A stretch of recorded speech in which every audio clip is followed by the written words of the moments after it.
October 2nd, 1943, 1,430 hours, Reckland Test Center, Brandenburg, Germany. Oberst Wolfgang Spate stood beside the runway, watching the Me-262 shriek past at 540 miles per hour, its twin Jumo turbojets leaving smoke trails across the autumn sky. He turned to his adjutant and laughed, a sharp bark of contempt mixed with satisfaction. The Americans are still flying propeller planes that sound like tractors and handle like pregnant cows. They're so-called jets. If they even have jets, are probably tin cans with lawnmower engines bolted on. By the time they figure out what we've already mastered, we'll own the sky from London to Moscow. He lit a cigarette and watched the Me-262 carve a perfect turn at 400 knots, adding with casual certainty, "Let them build their Thunderbolts and Mustangs. We're building tomorrow, and tomorrow doesn't have propellers." Before we dive in, make sure you're subscribed. Every week we uncover the stories the world forgot, what Oberst Spate didn't know. As that Me-262 landed and taxied past gleaming in the October light, was that 4,000 miles west across the Atlantic. American engineers were already rewriting the rules of jet propulsion with the ruthlessness and industrial scale that would make Germany's innovations look like prototypes scribbled in a burning library. Because the story of American jets in World War II wasn't about 6 aircraft that changed the course of the war. It was about 6 programs that proved a fundamental truth. Germany invented the future, but America manufactured it, tested it, scaled it, and deployed it with a speed and pragmatism that turned experimental technology into operational dominance before the enemy could blink. And by the time German pilots saw American jets in their gun sights, it was already too late. The first American jet, the Bell XP-59A Aerocomet, flew on October 1st, 1942, almost exactly 1 year before Spate's smug runway commentary. It lifted off from Muroc Dry Lake in California, powered by 2 General Electric IA turbojets reverse-engineered from a British Whittle W.2B engine that had arrived in America in a wooden crate marked turbine parts in October 1941. The Aerocomet was slow, underpowered, and frankly disappointing. Top speed 413 miles per hour, service ceiling 46,000 feet, rate of climb mediocre, handling pleasant but unimpressive. Test pilot Robert Stanley flew it and reported it handled like a very polite P-39 with the propeller removed and better visibility. The Army Air Forces took one look at the performance figures and said, in effect, "This isn't good enough to fight with, but it's good enough to learn with." They ordered 66 production models not as combat aircraft, but as jet transition trainers, machines that would teach American pilots how to think in thrust instead of torque, how to manage compressor stalls and flameouts, how to understand that speed stability and energy management mattered more than instantaneous turn rate. The P-59 was a stepping stone, and the AAF knew it. But stepping stones only work if you actually build the bridge. The bridge came in the form of the Lockheed P-80 Shooting Star, and it came fast.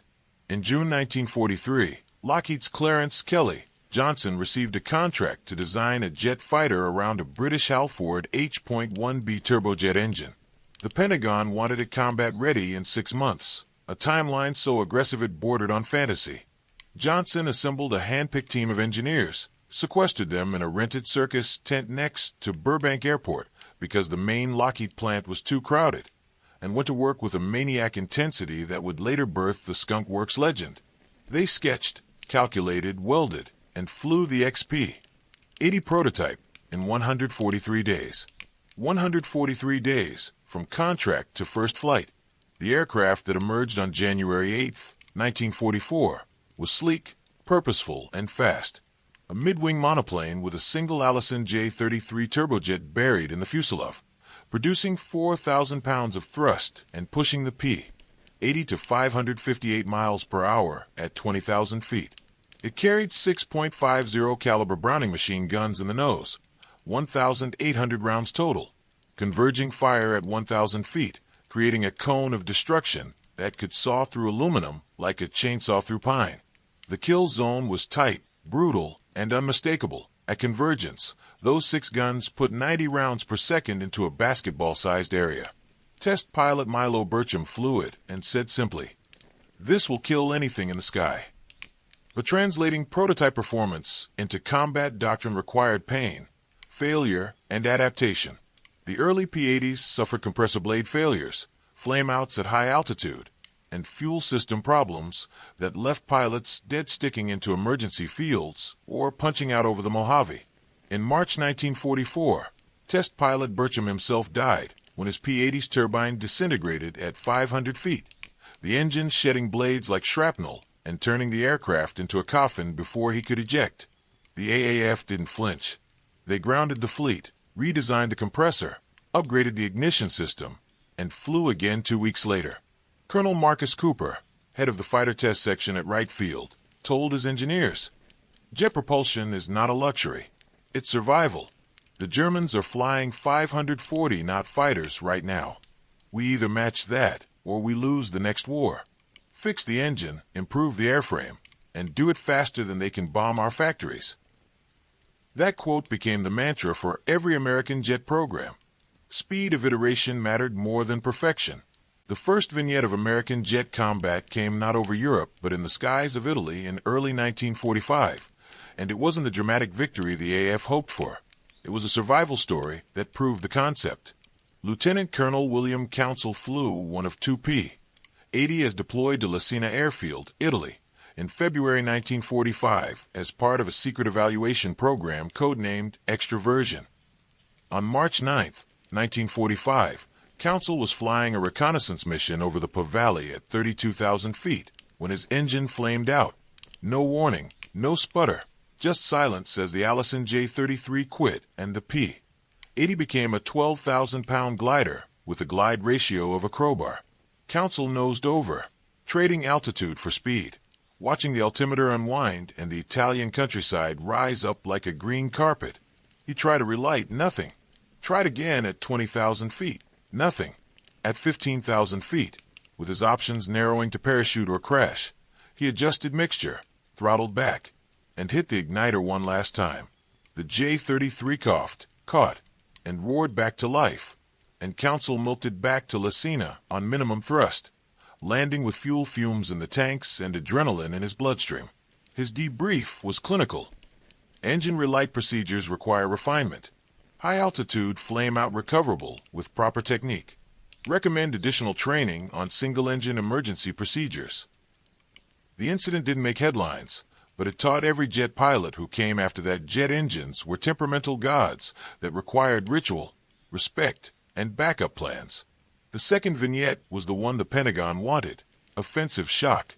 On April 25, 1945, the other P-80A at Lesina, flown by Captain William Myers, intercepted a formation of German reconnaissance aircraft over northern Italy. 3 Arado AR-234 jet bombers, flying at 450 miles per hour and 28,000 feet, untouchable by conventional American fighters. Myers lit the afterburner.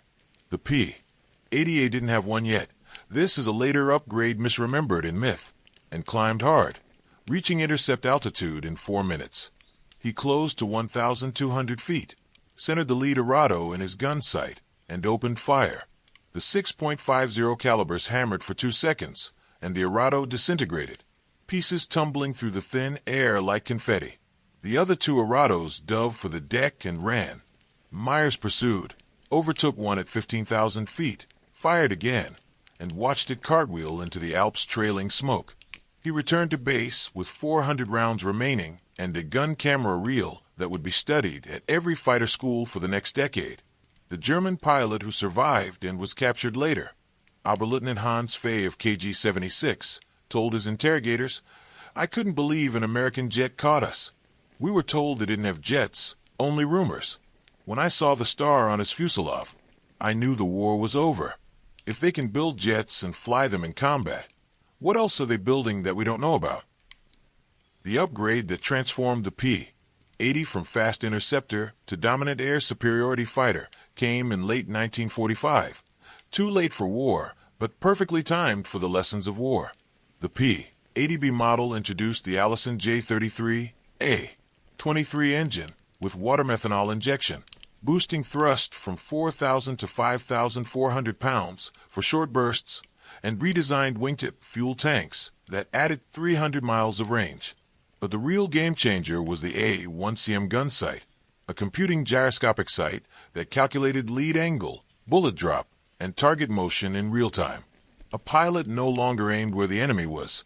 He aimed where the gun sight said the enemy would be when the bullets arrived. The effect was devastating. In post-war mock combat trials at Muroc, P-80B pilots with the computing sight achieved a 70% hit rate in deflection shots versus 18% with the old ring-in bead sight. The sound of the P-80B became iconic. The high-pitched whine of the turbojet spooling up, the hammering bark of 6 machine guns firing in unison, and the eerie whistle of wingtip tanks cutting through air at 500 knots. Pilots called it the sound of tomorrow. The range transformation came from logistics, not just drop tanks. The AAF realized early that jets gulped fuel at rates that made even the thirsty P-47 look economical. The P-80 burned 400 gallons per hour at combat power versus 200 for a Mustang. To make jets operationally viable, the AAF built an entirely new fuel distribution network. Tanker trucks that could refuel a P-80 in 8 minutes, portable fuel bladders that could be airlifted to forward bases, and stockpiles of JP-1 kerosene that dwarfed anything the Luftwaffe could imagine. By mid-1945, American jets could operate from any airfield with a 5,000-foot runway and fuel trucks, a flexibility that turned them from experimental curiosities into deployable weapons. The role shift followed naturally. Early P-80s were pure interceptors, built to kill bombers and reconnaissance aircraft. But with uprated engines and external ordnance racks, they became fighter bombers, ground attack platforms, photo reconnaissance birds, and even experimental night fighters with radar pods slung under the wings. The jet wasn't just faster, it was adaptable. German respect for American jet development came slowly, grudgingly, and too late to matter.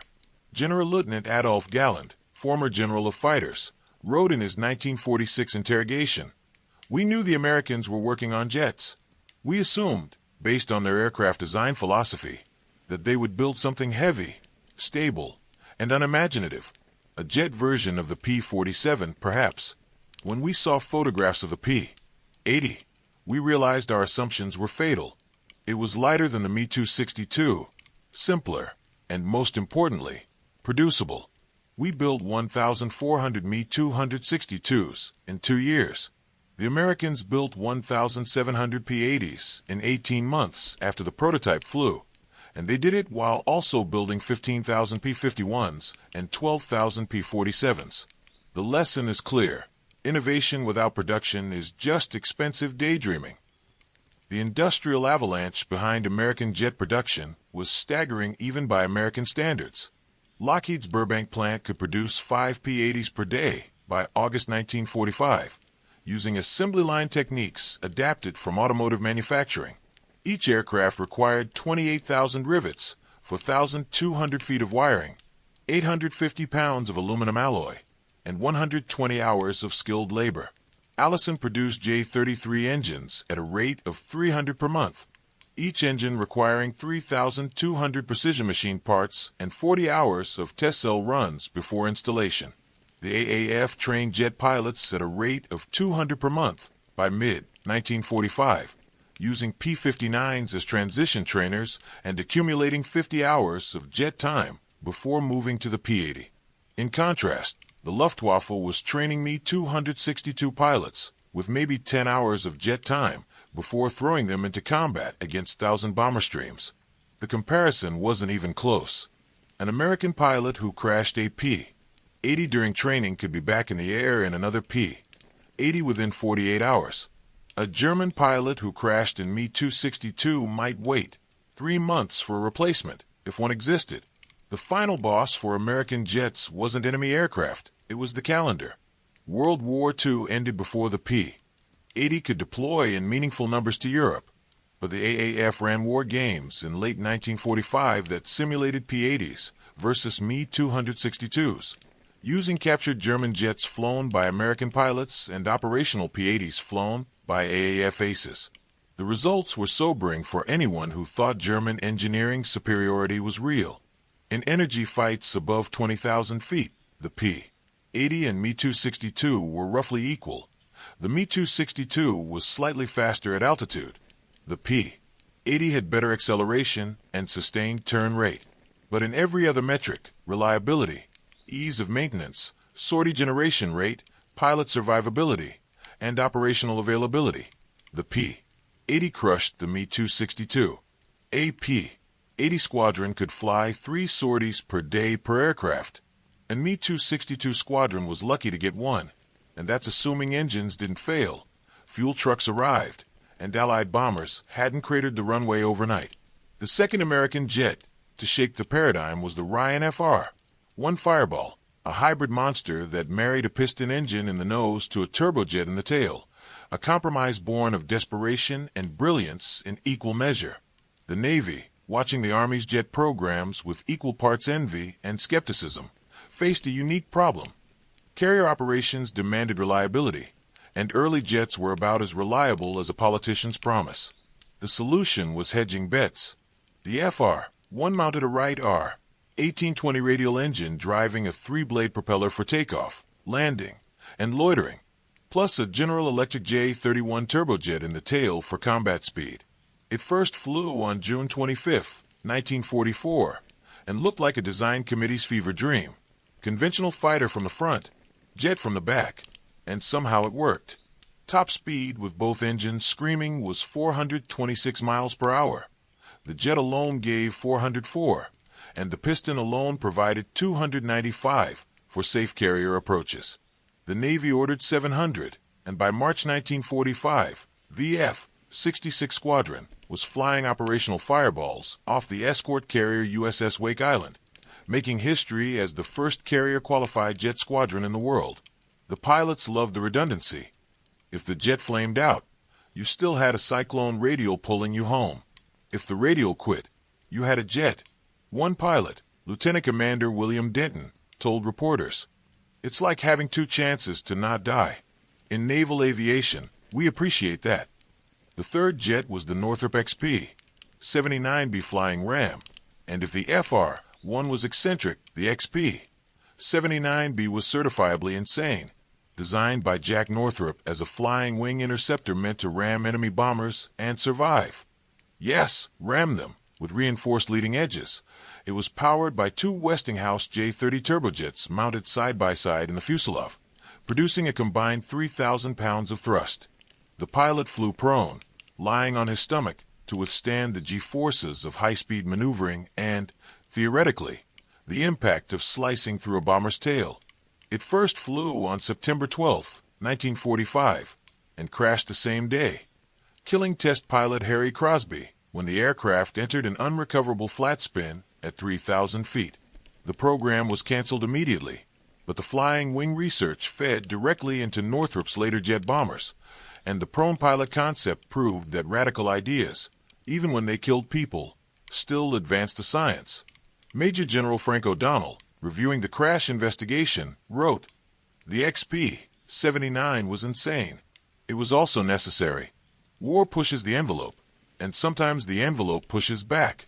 We learned more from this failure than we would have from a safe, timid design that added nothing." The fourth jet, and perhaps the most important, was the Lockheed XP-80R Silver Ghost, a souped-up P-80 rebuilt for one purpose: breaking speed records and humiliating anyone who thought American jets were second-rate. In June 1947, post-war, but built on wartime development, test pilot Colonel Albert Boyd flew the XP-80R to 623.738 miles per hour over Muroc, shattering the world absolute speed record and proving that American jet technology had not only caught up with Germany's wartime lead, but had surpassed it. The Silver Ghost used an Allison J-33A-23 engine tweaked to 5,400 pounds of thrust, a polished aluminum skin that reduced drag, and wingtip tanks removed for maximum speed. Boyd's record flight was smooth, clinical, and devastating to the myth that Germany owned the future of aviation. When the record was announced, Soviet engineers studying captured Me-262s in Moscow reportedly went silent. One of them, according to declassified NKVD transcripts, muttered, If the Americans can do this 2 years after the war with their second-generation jet, what will their third generation do to us? The fifth jet was the Bell XP-83, a long-range escort fighter designed to address the P-80's Achilles heel range. The XP-83 first flew on February 25, 1945, powered by two General Electric J-33 engines, producing 8,000 pounds of combined thrust and carrying enough fuel for a 2,050-mile range, enough to escort B-29s from Saipan to Tokyo and back. It was bigger than the P-80, heavier at 27,000 pounds loaded, and capable of 522 miles per hour at 25,000 feet. The cockpit was pressurized. The armament was 6.50 caliber guns, plus provisions for rockets and bombs, and the design philosophy was pure strategic. This wasn't a dogfighter.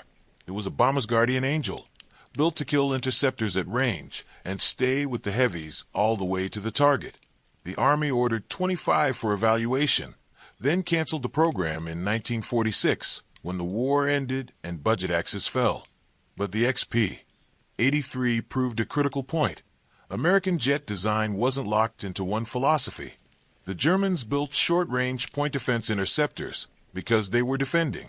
The Americans built long-range escorts because they were attacking.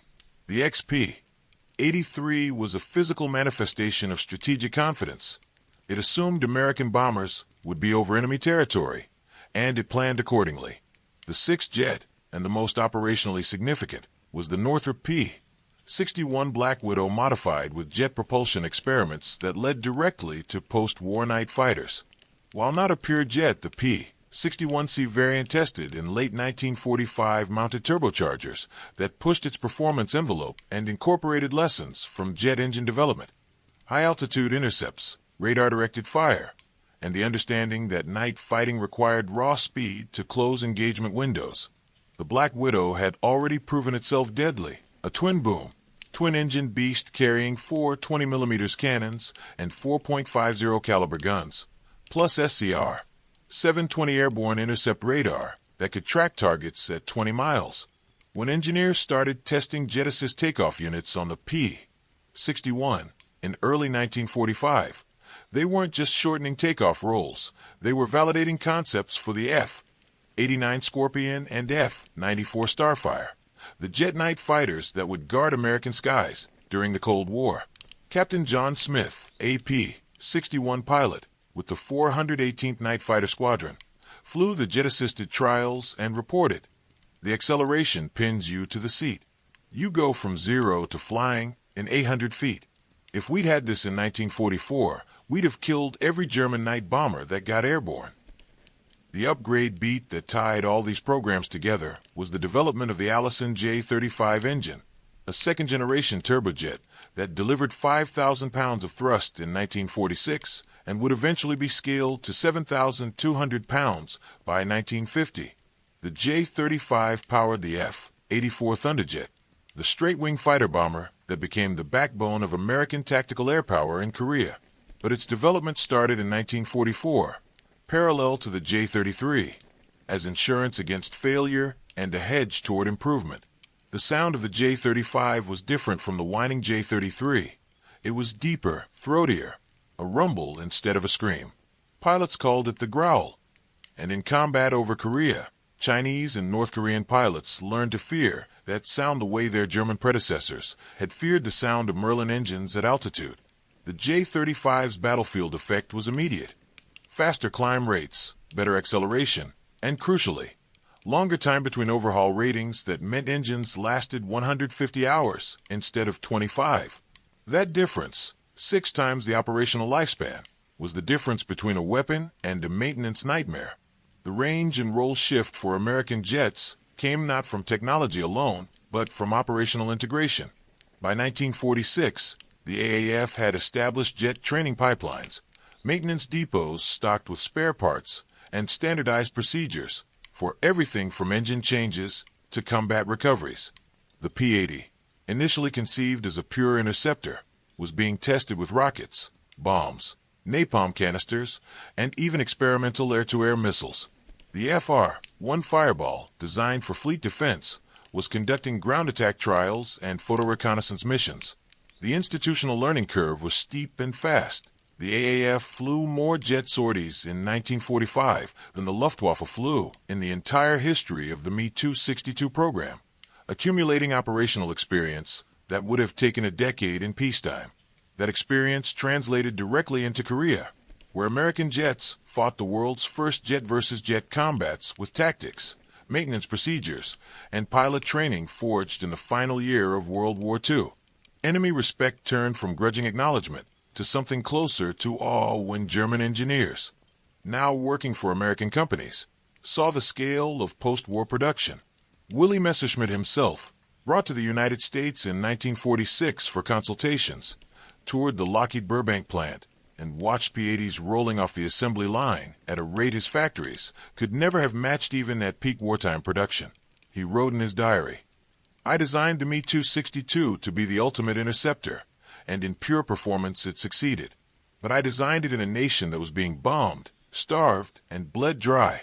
The Americans designed the P-80 in a nation that had more aluminum, more fuel, more trained workers, and more time than we ever dreamed of. The aircraft are comparable. The systems behind them are not. That is why they won." Messerschmitt's assessment was painfully accurate. By 1947, the United States had more operational jets than Germany had built of all aircraft types in the final year of the war. The industrial avalanche reached its crescendo in the immediate post-war period when production contracts, rather than being canceled, were scaled down but continued. Lockheed produced 1,715 P-80 Shooting Stars between 1945 and 1950. Allison produced over 6,000 jet engines. The Navy commissioned 3 jet squadrons by 1947. Pilot training schools graduated 2,000 jet-qualified aviators by 1948. The numbers were staggering because they represented not just hardware but infrastructure, an entire ecosystem of manufacturing, training, logistics, and doctrine that treated jet propulsion not as experimental but as standard. The comparison was brutal. Germany built 1,400 Me-262s in 2 years under wartime pressure and then collapsed. America built over 5,000 first-generation jets in the 5 years after the war ended, in peacetime, as a routine industrial task. The message was unmistakable. American aviation had not just caught up, it had lapped the competition. The final boss scenario for American jets wasn't a fair fight. It was a laboratory. When the Korean War erupted in June 1950, F-80 Shooting Stars flew combat missions from day one, tangling with Soviet-built Yak-9s and later the MiG-15, the world's first swept-wing jet fighter. On November 8, 1950, Lieutenant Russell Brown, flying an F-80C, engaged a MiG-15 over the Yalu River and shot it down, the first jet-versus-jet kill in history. Brown's gun camera footage showed the MiG trying to dive away, the F-80 closing to 1,500 feet, 6.50 calibers hammering for 3 seconds, and the MiG's left wing folding upward before the aircraft tumbled into the mountains. Brown landed, debriefed, and said, "It was faster. I was smarter. The aircraft performed exactly as trained. The kill was the system, not just me." That phrase, the system, echoed through every after-action report from Korea.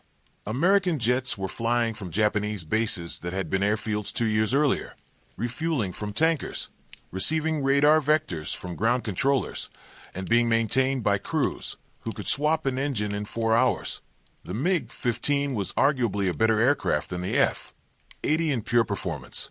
But the F-80 had a system, and systems win wars. The operation that proved inevitability wasn't a single massive air battle, but a grinding campaign of attrition.